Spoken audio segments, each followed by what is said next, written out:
Aloha! I'm Eric Anderson, pastor of Church of the Holy Cross, United Church of Christ in Hilo, Hawaii, and here's what I'm thinking. I'm thinking about the 9th chapter of Acts of the Apostles. If we wanted to give it a title, I suppose it would be The Conversion of Saul of Tarsus. Now, Saul had been an exceptionally devout person throughout his life. And as he encountered this new emerging religious movement, he was just bitterly disapproving. And in fact, gained some authority from those who had the ability to give it, to go about and arrest these people and bring them in front of the temple courts for punishment. The movement that he was so concerned about is the one that we now call Christianity. In those days, it was simply known as the Way. On his way to Damascus, however, we find this story here in chapter 9. Saul of Tarsus had an experience, heard a voice speaking. The voice said that this was Jesus whom he'd been persecuting. The experience left Saul without the ability to see. There was a follower of the Way in Damascus by the name of Ananias. Ananias also heard a voice, and this voice told him to go to a house on Straight Street, to visit a man named Saul, and to there pray with him so that he could regain his vision.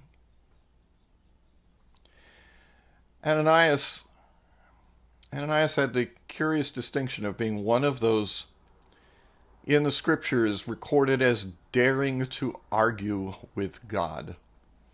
I mean, Abraham did a little. Moses, there at the burning bush, did his level best. And here we have Ananias, whose story is known. That is, we know nothing more about Ananias than this story. Ananias said, now, wait a minute, this Saul, he's the one who's been doing all these horrible things to the people of the Way. Are you sure about this, God?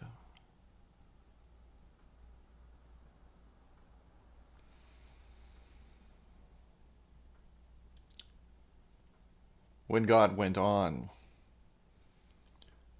to say that there were plans for this Saul of Tarsus, Ananias was, talked into it. His arguments disappeared.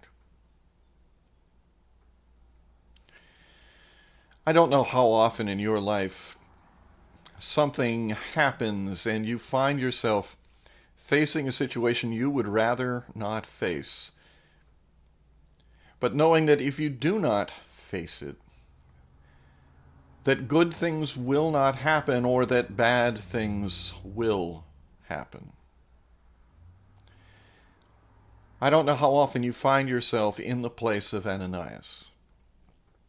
I do hope that when those occasions come along, you have the courage to argue, if only a little bit, with God.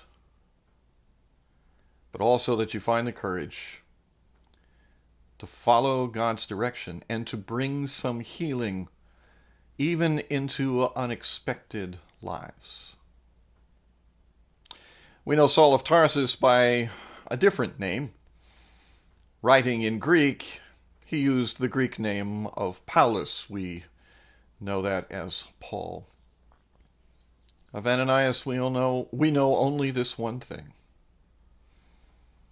that when he was asked, he brought God's healing.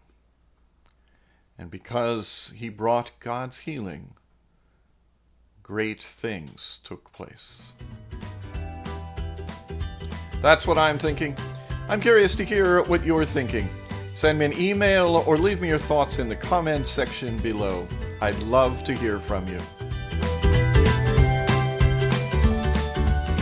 From Church of the Holy Cross, UCC in Hilo, Hawaii, that's what I'm thinking.